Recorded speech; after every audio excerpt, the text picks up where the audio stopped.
Call our meeting to order. Good evening, everybody. Good evening. We have a moment of silence.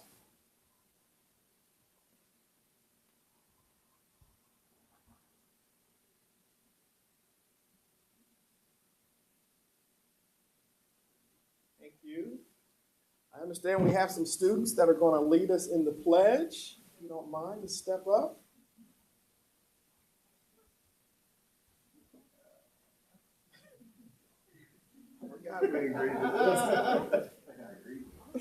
They're Russian.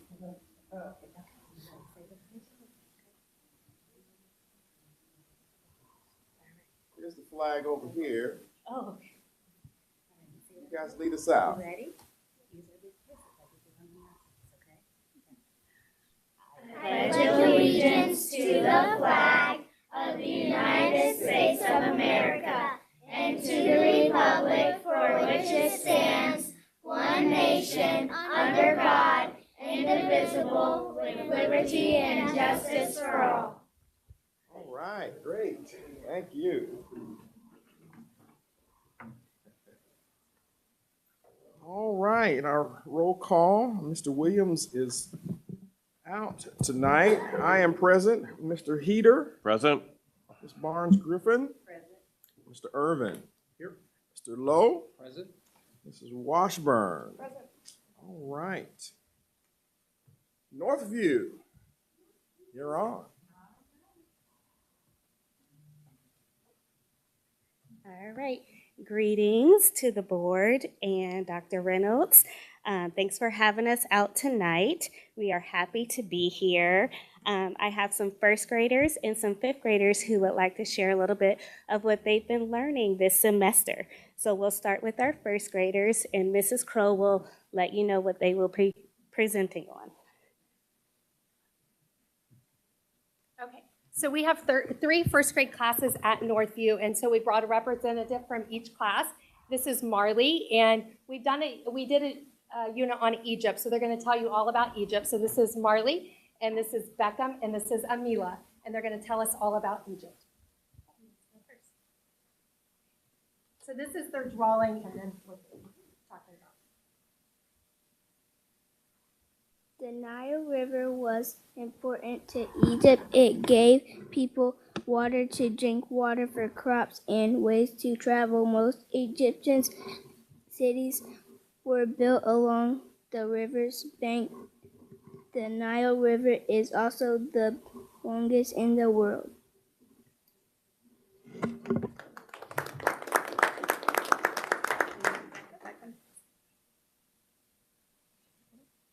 He knows it. He doesn't need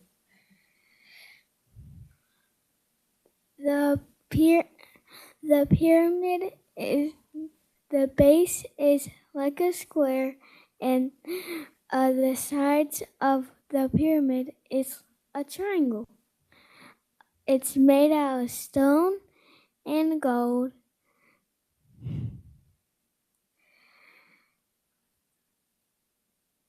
The pharaohs live inside with their gold.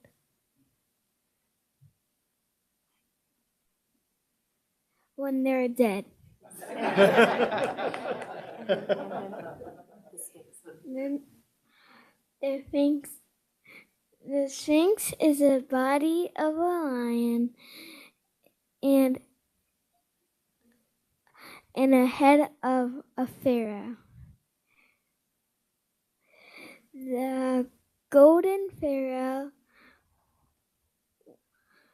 the Sphinx is made out of stone and gold.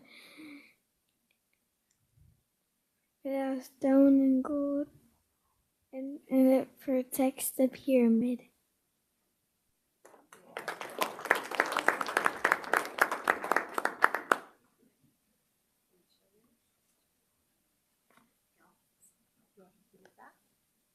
She doesn't need it, but she's going to use it.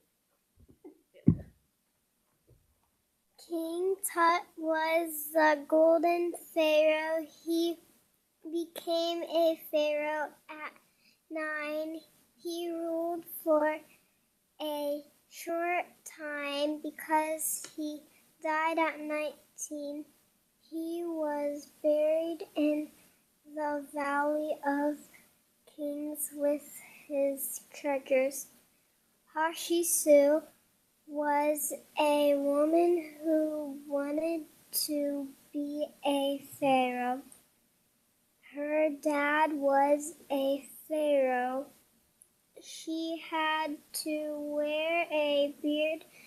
She did a good job as a pharaoh.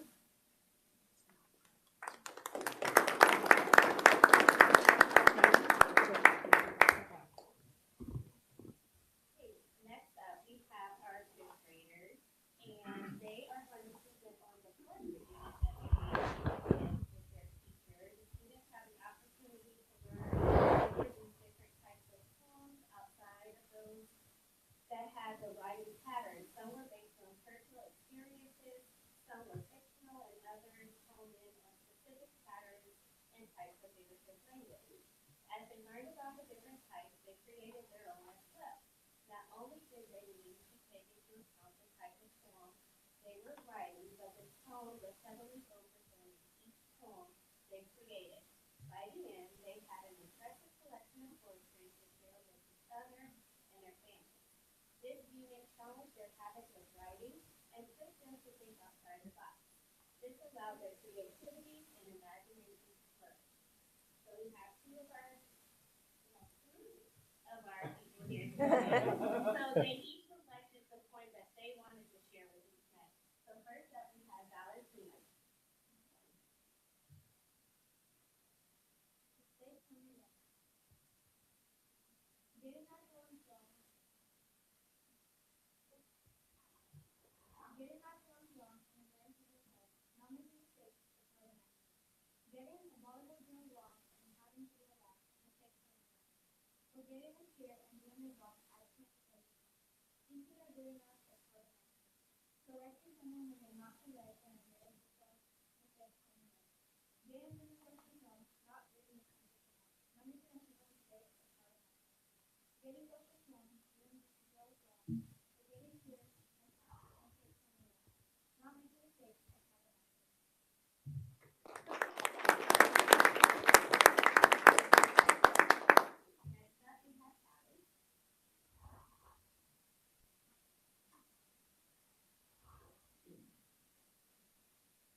From our pictures up here, our staff, we have a lot of school spirit. We are proud to be Rockets at Northview Elementary. I also have our master teacher here who will be helping me, Miss Mia Britton. We're going to start off with enrollment. We have one pre-K class. We have 3 sections of each grade level. Our enrollment is continually growing. We're at about 371 students. Last year, we averaged around a little under 360. So I'm happy to have these additional students here at Northview. Our teachers and our students and our families are very excited about our class sizes. We average about 20 in class. Some highlights of Northview for the fall semester. We participate participated in the homecoming parade for Memphis Central High School. We love to promote the path of purple. Our students are excited about that. If some interested, as you can see, we have the Memphis Central football team came out to visit us as well, right after homecoming there too. Our sports events, we had our volleyball team make it to the semifinals, and then our basketball team is playing in the city championship tomorrow at 2:30. You guys are all welcome to come to the field house to watch them play.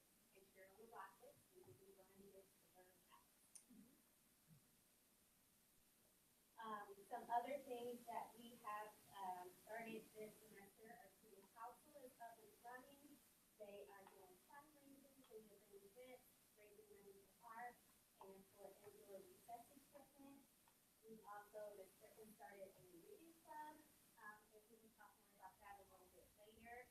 And our PTO is growing in numbers. That was one of the initiatives that I wanted to grow our PTA. We do have more members this year. We are planning more events. We've already had our trick or treat and our pumpkin pie night. We've had donuts with grown-ups. And next week we will start our holiday shop for students to purchase items for their families for the holiday season.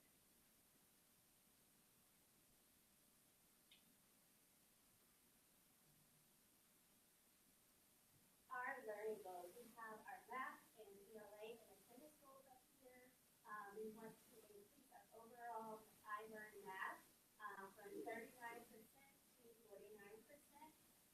With our ELA, we want to increase our IB proficiency rates from 63% to a 73% passing by the second testing window. In our I learn ELA, we want to increase our percentage passing proficiency from 30% to 40%. Our attendance, daily attendance, we want to increase that as well. Last year we averaged about 93%. This year we're aiming for 94%, which we have been hitting each month. So I am very happy about that. We're right on track up there in the district for our attendance. TLCs and literacy cadre, I'll let Ms. Britton just talk about that. That's her area of expertise. Good afternoon, everybody, or evening. I am a teacher at my student, glad to be here today. We have been reading with the literacy cadre and that we're partnering with Community University. And so this year we're taking a deeper look at growth, the other side, which is language comprehension, and helping our students blend language comprehension and word recognition so that we can have great readers and reading comprehension. So we've been doing some deep dives in the last couple of POCs when looking at reading comprehension specifics as our growth reading goals and learning how to pinpoint the needs of our students so we can target whatever strand we need to target in order for our students to be avid readers. We've also done some coaching cycles with individual teachers, helping them to implement certain strategies within their classroom.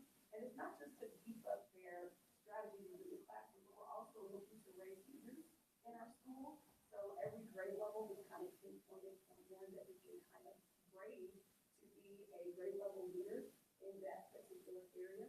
Moving forward, starting next semester, we're going to be learning about total participation techniques, ways to get the entire class engaged instead of the cherry picking the one student or the kid that always has their hand up. We're going to try to, not try to, we are going to train our teachers how to engage 100% of their classroom all the time so that everyone is having a learning opportunity at the same time and no one is left behind. So we're really excited about the coaching cycles and the POCs that we have coming up. Right now we're in the middle of learning how to explicitly teach writing as well. It goes hand in hand with reading, and that's something that because they've been asking for professional development in writing. So we are on our second rotation talking about writing and getting that piece of the puzzle up to par with our reading. So things are really coming together. We are also doing some data dives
created check points to assess our student growth, and we celebrate their growth as well. We have different incentives out for the students in the classroom as they get certain levels at their assessments and checkpoints. We also do a school-wide for students who use the rural areas.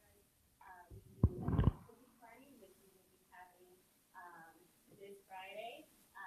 They will be decorating cookies for our culinary kiddos, and then also we will be doing either checkpoints for our intermediate grades as well. And in the spring, we always do a snow cone party for those students who have shown growth and that they're structural throughout the year. Moving on to academics, we are teachers and students are really diving into our CKLA Amplify reading curriculum. We had our students present tonight on some of the things, student topics that they have been learning about. Our reading and math labs are going very well. We target that information from our data checkpoints. We adjust our instruction and deepen these deficits that our students have during those times. One thing I want to touch on too is our community partner Ball State. This year we have 2 student teacher residents, and they are doing a phenomenal job. They actually prepped our first graders for their unit and presentation tonight. This has been a great addition to our school. They have dove in, coming to PLCs. They are collaborating with classroom teachers, not only in the grades that they're placed with, but also with other grade levels as well. It has been a great experience for them, and I think it is going to really get them ready for their first year of teaching. I definitely want to hold on to them as they continue the program. So this semester they're more so considered practicum students, and then next semester they'll move into their official student teaching. So we've been appreciative of having them there. One of them is named Michaela Rush, and the other is Kylie Hughes. Some other academic highlights I want to talk about is our reading club that is written got started. Our club meets once a week, and they focus each month. They focus on a theme, and we were able to get a community partner to sponsor purchase all of the books for our kiddos. And we love that we have our Rocket volunteers who are some are retired teachers and nursing staff who come out and work with the students and this is wonderful. You want to add anything about reading club? Okay. And then also we had the opportunity to have some of our students tutored through Friends of Comedy. There's also students who volunteer through there to offer tutoring services. We're hoping to increase the number of tutors and TPs next semester. So I know they're kind of switching over the person who's in charge of getting that together. So hopefully we can maintain that partnership with them. It is very beneficial for our students. Incentives and rewards, we like to reward our students and celebrate their success when it comes to attendance and behavior and academics. Here you can see our 12 party that we had at lunchtime. This is the school-wide incentive. Our students have met their goals with their behaviors. We have some of our kindergartners showing up that they got to go to the star card and purchase items with their star bucks. They've been working hard on their behaviors, and we're also recognizing our classrooms for their attendance and things like that.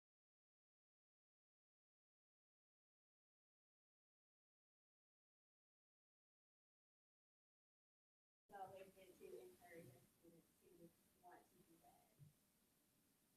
Then our community partners, as you can see in the first picture, we have kiddos loaded up their books.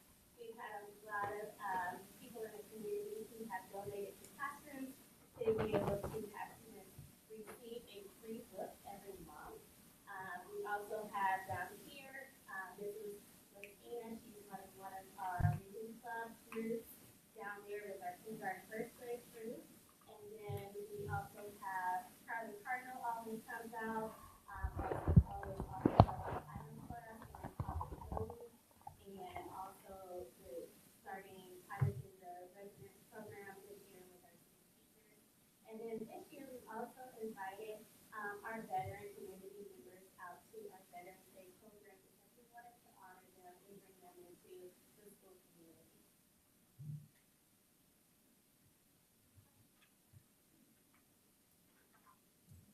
Anybody have any questions tonight?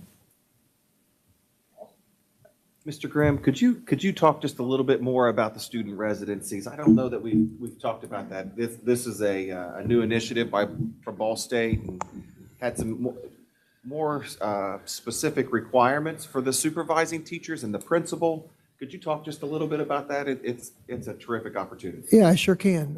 Happy to help with that. So John D. at the Student Teaching Office reached out to me over the summer and asked if we'd be interested in a new pilot that the state was kind of working with Ball State with, as far as having a student going through the education program in a year-long placement instead of with the same teacher, instead of the practicum maybe in one building and then their student teaching in another building.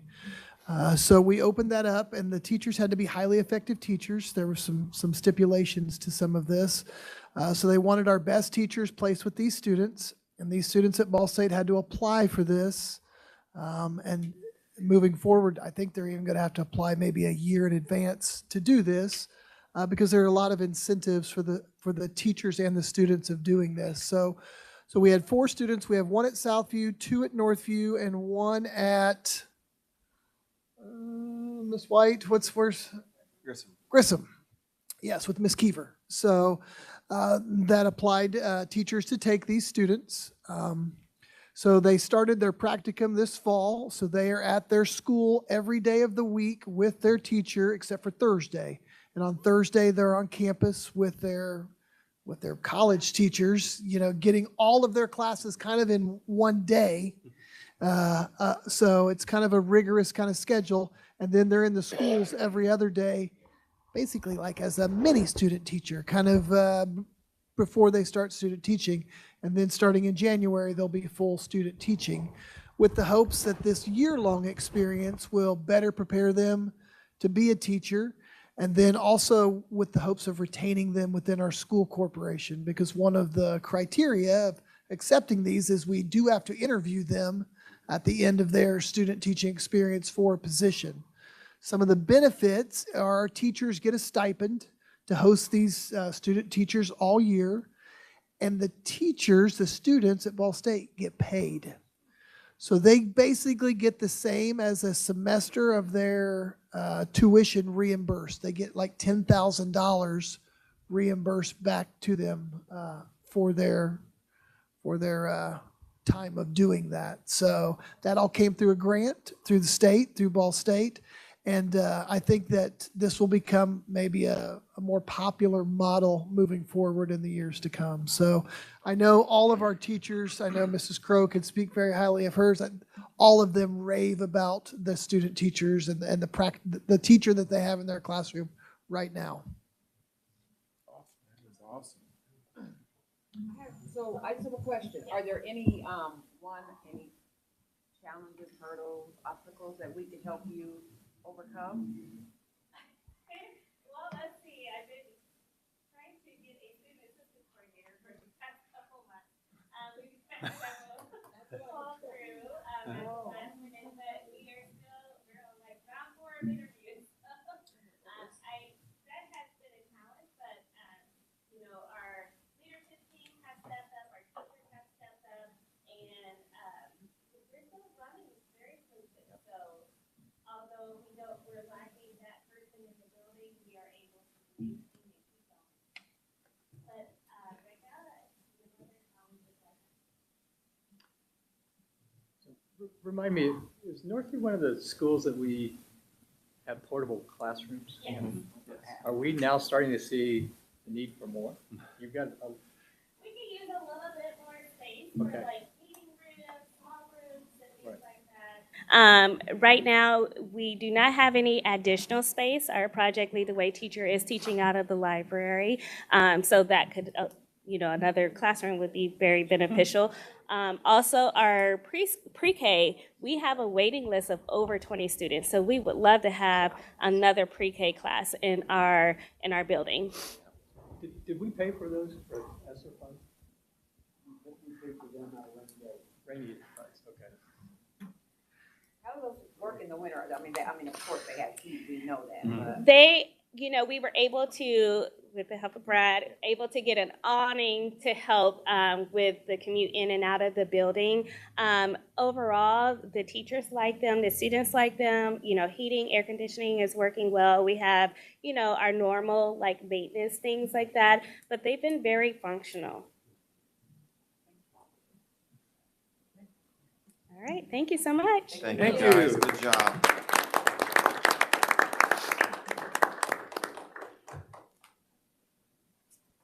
Dr. Reynolds. All right. I have a few things. I'll try to move pretty quickly today. First, I want to thank everyone for all their work on the 88th annual Community Sing. I thought it was a wonderful production. Aside from the one curveball of having to MC it with Steve Lindell, I meet with Steve tomorrow. We're going to chat about that tomorrow morning. Did a great job. Oh man, The well. guy who had to step in just the last minute. So I worked on the script and I give it to Steve. Steve uses it as a framework most of the time, so I don't have to put a lot of meat and potatoes in there. He usually does a good job of ad-libbing. That's what he does. Well, excuse me. The change allowed us to see that jacket. That was the deal. Nice jacket. Blue velvet jacket. Yeah. So anyway, it was just so many people put so much time and effort into that, and I think it's a testimony to the great things going on in our buildings. I think it's a testimony to the direction of our leadership team and the school board to focus on the arts and provide those opportunities, and we'll share data at a later time. But just it's so important that our kids stay engaged in our schools, and it's evident. We have Phil and his team has data that backs that up, and how much better those students perform that are engaged in other activities outside of school or extracurricular or co-curricular activities, and when you have high quality music and art programs that we showcased on Sunday. I just think it's, again, just a testimony to that hard work. I have to apologize to Mr. Irvin.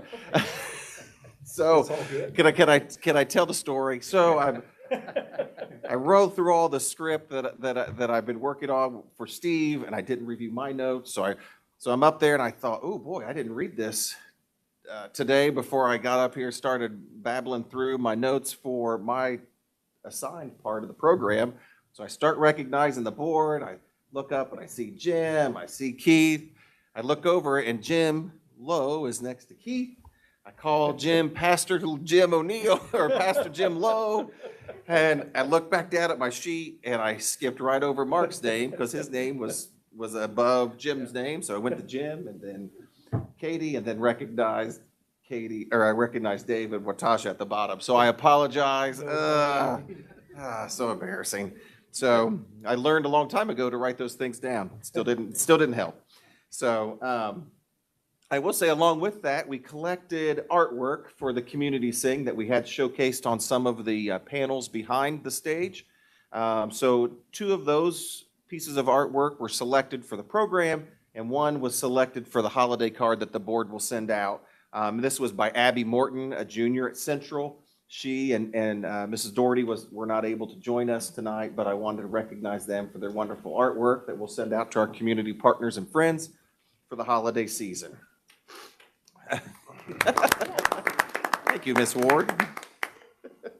If I could, we mentioned at last meeting that President Mearns secured us 100 tickets for our students to attend the Caitlin Clark, David Letterman opportunity last Monday at Emmons.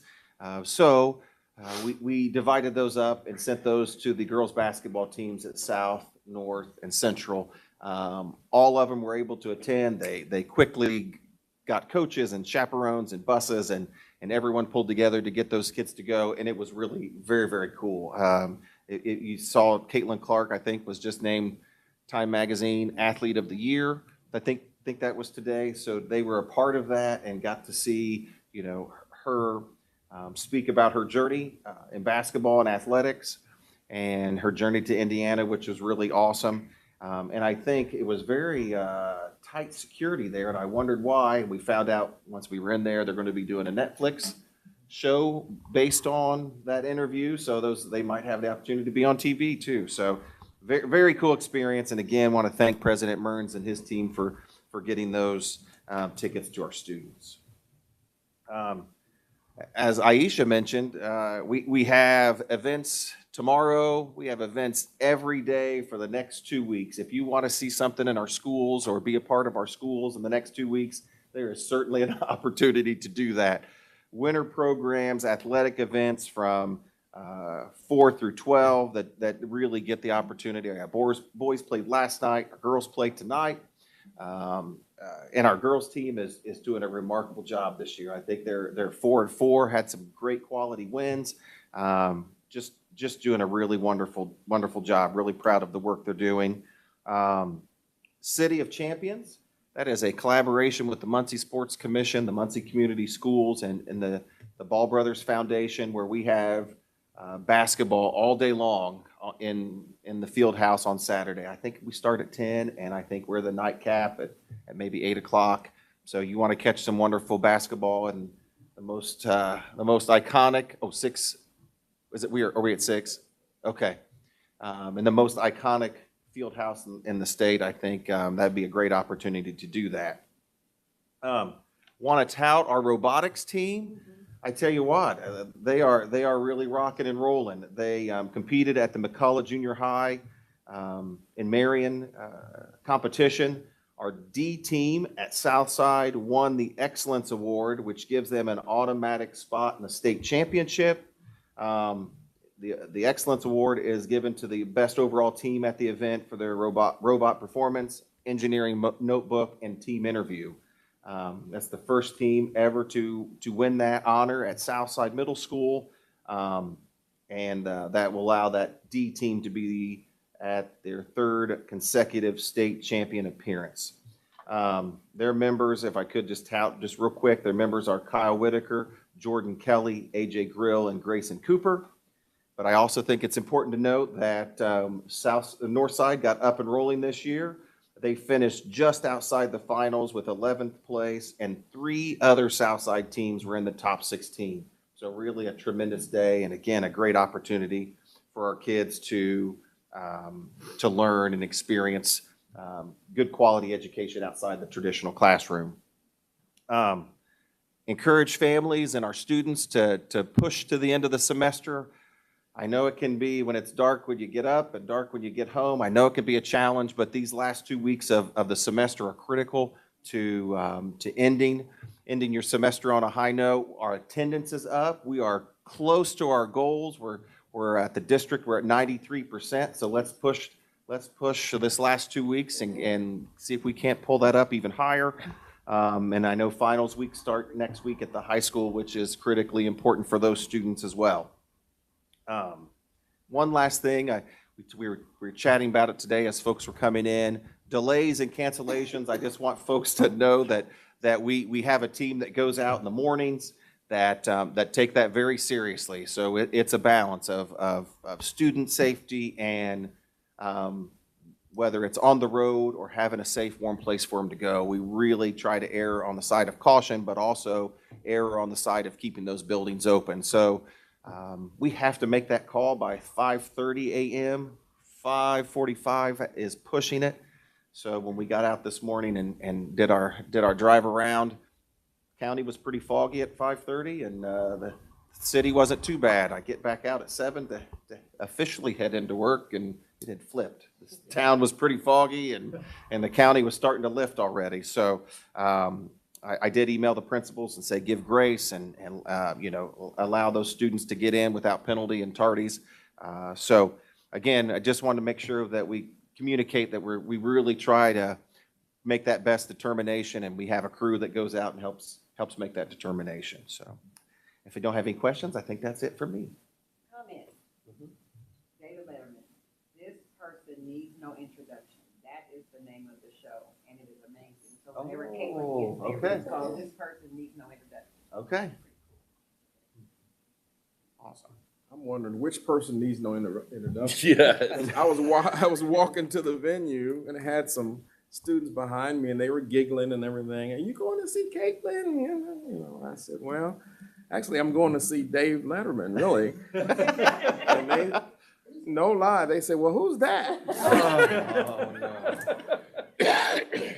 I didn't tell Dave. He did joke about his son. I think his son's a little younger. And his son said that you didn't believe, or he didn't believe that he was famous. That's great. Well, thank you. Do we have any public comments? No public. All right. Well, I ask everybody to look at our consent agenda. Do we have any comments or additions or anything like that to the consent agenda? If not, I'll entertain a motion. So moved. Second. Moved and seconded. All in favor, say aye. Aye. Opposed, same sign. All right. Mr. Derone. Thank you. First off, we have our financial report. The month of November, just 1 month to go in the calendar year. So we're just coming to the end where we have to fit everything in under the spending caps and appropriation limits. Still receiving our state basic grant of $3.8 million in the month. Still projecting now. That's probably a pretty firm number. We expect state basic grant to be about a little over $47 million for the year, because that's now based on our ADM count that we reported in October of 4,908 students. We are coming towards the end of the calendar year, like I mentioned, so we did start receiving some of our early tax draws from the county. We received, we expect to pay our debt service of $5.3 million in December. We did receive those property taxes in early November of about a little over $3.6 million, so probably another $2 million in December. Still ended up the month of November with an overall cash balance of $37.8 million. The reason that was up so much, we did receive our bond proceeds in November of 2024. So this month of November, we sold bonds for our project we have ongoing there at the Muncie Central Campus for the field house and the parking lot and the south concession and restroom, some electrical service at the field house. So we did receive those proceeds, so that's why that made the bond proceeds go up. This particular project, if you remember, the proceeds go on our books, it's not a lease rental. It was just a regular general obligation bond, so that's why it goes on our books. State loan outstanding, a little over $8 million.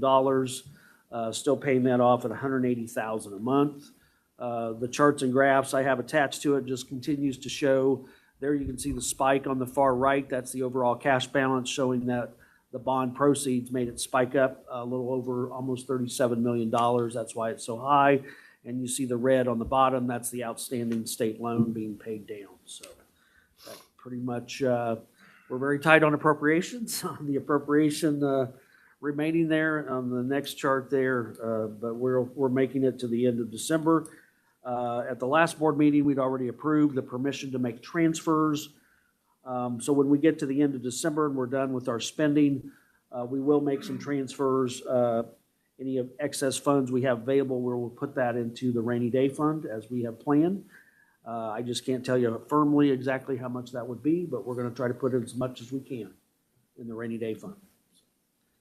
That kind of concludes my report. Great. Any questions for Mr. Derone? No. Can I ask a question? I'm the question girl tonight. So like, you said you'll put as much as you can in the rainy day fund, like what Yes. determines kind of what? What I'll probably do is the bulk of the money, when I say as much as I can, we will probably take the bulk of the transfer from the education fund. So we'll leave the education fund with a surplus.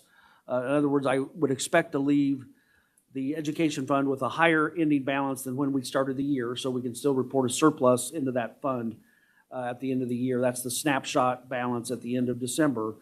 We started the education fund a little over $15 million in that fund, so we still have plenty of funds designated to education fund. That's typically where we take the money from to put into a rainy day. You can no longer take it out of debt service, or if you have any other miscellaneous funds that are no longer needed, you can take some funds out of there, but the bulk of money comes from education. A similar question I was going to ask and Natasha asked, is it going to have 6 zeros, you think? We're going to try. Okay. We'll try to get $1 million or more. Got it. This is not like it was 4 or 5 years ago where we put 5.7 million. We put the most you possibly could by statute, which is 5% of your budget you can put as your maximum. So I am limited of what I can do, but I can't take it all. I got to leave some money in the education fund. All right, there are no more questions. We'll entertain a motion. Second. Moved and seconded. All in favor, say aye. Aye. Opposed, same sign. Motion carries. Insurance. Thank you. Also included in your board packet was really kind of just a cover sheet, and I put the actual data at your place tonight because it really did literally come down to about, I think, 3 o'clock this afternoon. We were finalizing our quotes from the two various insurance agencies and the different carriers that quoted. So I bring to you the renewal for 2025 for property and casualty only. We will bring to you the cyber and workers' comp in January because those are due as of February 1st. We have to have this in place by January 1 because the new coverage takes effect January 1. What I bring to you tonight as the renewal premium to accept is with our current agent and our current carrier, and that's the USI agency. And that is about a $12,000 increase over the previous year's property and casualty. I had big hopes that our Educational Service Center Replacement Fund Trust would come through. That's the co-op of about 170 schools. And we received that information later this afternoon, and it was going to be $1 million. That's not what we want because that's all paid out of Operation Fund. So a little bit disappointed that I cannot bring to you a savings in property and casualty.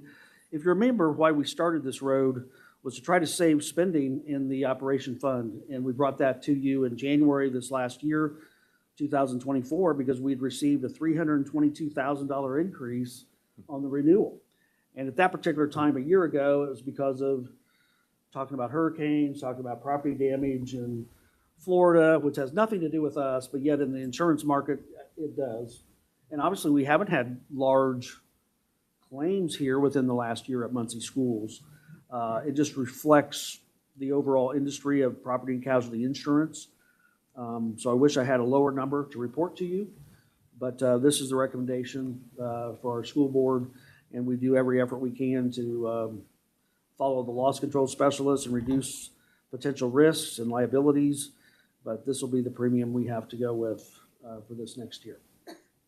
If I could just add, I know Brad started working immediately after that 100% increase came across his desk. He began working on trying to find alternatives, and I know he was disappointed in what he found, but it didn't stop him from, I don't know, you started late winter last year trying to find alternatives. We started in January. Yeah. Yeah, we did.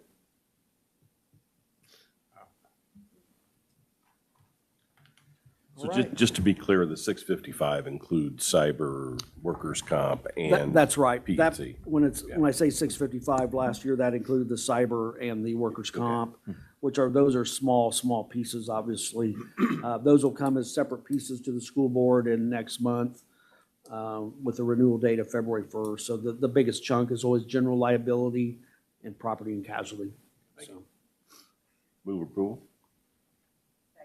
Moved in second. Any questions? Not all in favor, say aye. Aye. Opposed, same sign. All right, policy review. Yeah. So I have 3 policies we could take a look at and review this evening. First, let me mention first that we do still work with Churchill and Antrim to review and revise our policies. So we've worked with them on these revisions as well. C-175, that is to be reflective of the new Indiana code that was passed, and really it involves truancy prevention. Now that we have the school year up and running, we're going to do a little more updates on the district practice that meets those expectations of Indiana code. So that is on that one, the bottom of the second page of that policy. For approval. The second one is the legal settlement, C-125. Because of House Bill 1315, there's additional laws and additional requirements that we don't follow. So we've pulled those out of the guidelines and moved most of that language into the administrative guidelines to reflect our practices at the district. So again, not a lot of substantial changes. And then the use of metal detectors. So that was a 2018 policy that was adopted when the state provided the metal detecting wands to the district. So we updated the language. I believe it still said superintendent in 2018. So we updated that to Director of Public Education and CEO, and we made the language to be a little more reflective of best practice. So it doesn't say wands, it says metal detection devices. It does reference wands in it as well, but it goes to metal detection devices and just a few other tweaks to the language that also was reviewed by Churchill and Antrim. So the vast majority of the metal detector changes is just wordsmithing. Yeah. Okay. No, the same thing about the student attendance. So just you said the bottom of page 2. Yeah, the truancy prevention policy. It talks about the absences, parent notice, attendance conferences, the attendance plan, and the additional services are the additions to that.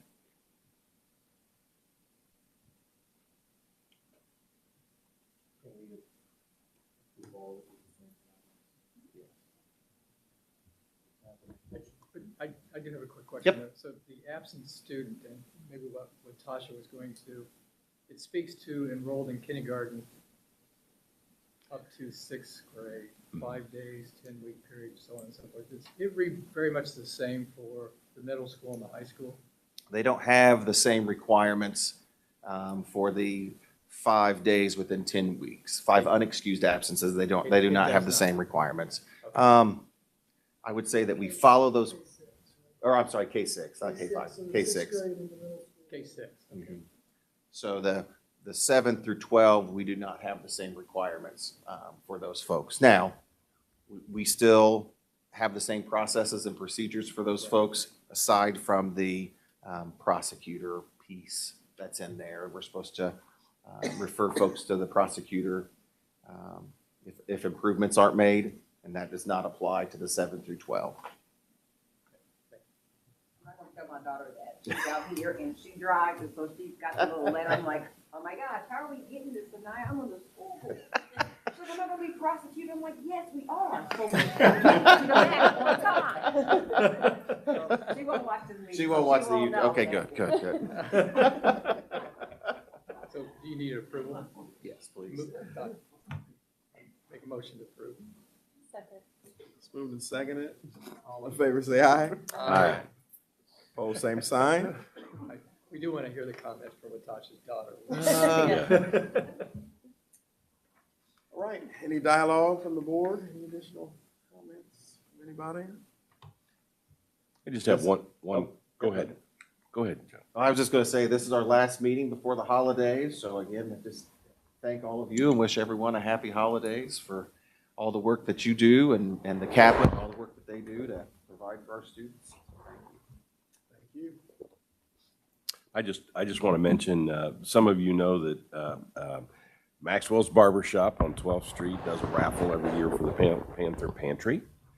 And if you Google that or go on Facebook, you can see Nick Richards and their goal is to get backpacks to all roughly 200 Southside students this year because of the length of break, a little more full of food than in the past. So he's done that the last several years, and he makes quite the effort at it. Yes. So just wanted to shout out to Yeah, him on absolutely. 12th Street. Great. He's not a kid anymore. He No. was a Southside student, Yeah. great family that continues to give back to the school district. Yes, he does.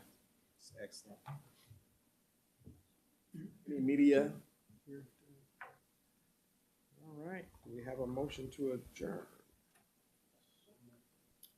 Second. All in favor, say aye. Aye. Opposed, same sign. The risk of being beat up? Yeah. Yep.